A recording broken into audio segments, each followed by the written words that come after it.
Okay, so ito meron tayong Samsung tower speaker, no power.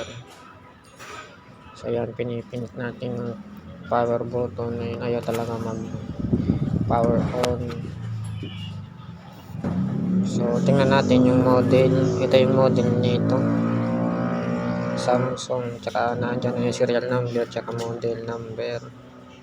So chinek ko na rin yung power cord nyan. Okay naman, hindi naman open. So titingnan natin, bubuksan natin yung mainboard nyan o yung kanyang power supply. Ito yung power supply board nya. Ngayon, unang i-check natin yung fuse, kung open ba yung fuse. Okay naman, tunog naman yung fuse nya, sabihin okay yung fuse nya, warang short circuit sa primary section. Ayan, okay yan. Sarap na i-check natin yung, ayan, nilagyan ko muna siya ng power cord para i-voltage check natin yung filter capacitor sa primary. Tiga-check ko yung filter capacitor ng primary. Yan, voltage check tayo sa may filter capacitor ng primary. Yan yung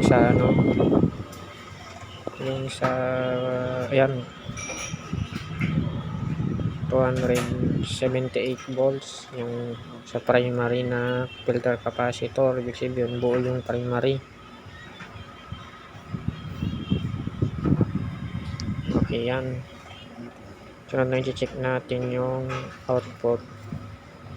Yan dyan.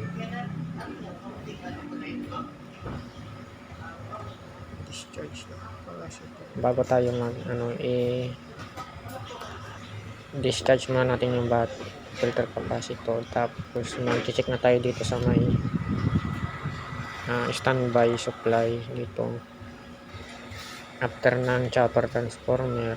Yan, may napansin ako din kaninang shorted na diode.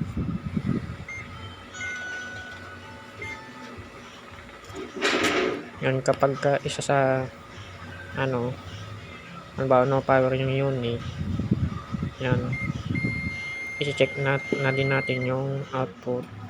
Yung kanina walang output siya, kaya i-check natin. Ayan, shorted yung output ng diode dito. So dapat ang output nyo na 12 volts. Walang lumalabas na 12 volts dyan na supply.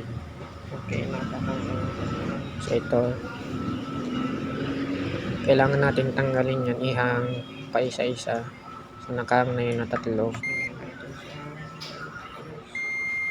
So ito yung short.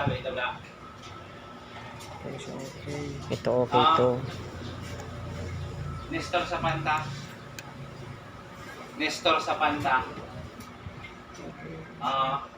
Okay din yan na isa. Okay din yan na dahil na yan.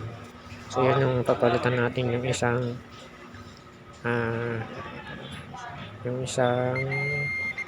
ultra fast recovery diode.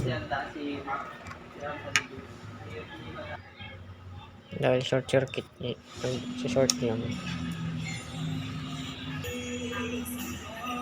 So yun, pinalitan ko na siya. Meron na siyang output na 12 volts. Kumuha ako ng ultra fast recovery diode galing sa TV. So okay na yun, gumagana na siya ng maayos. Ayun, nag-on na. Okay na siya, nag-on na. So yun lang yung mga tips kung kapag power yung unit.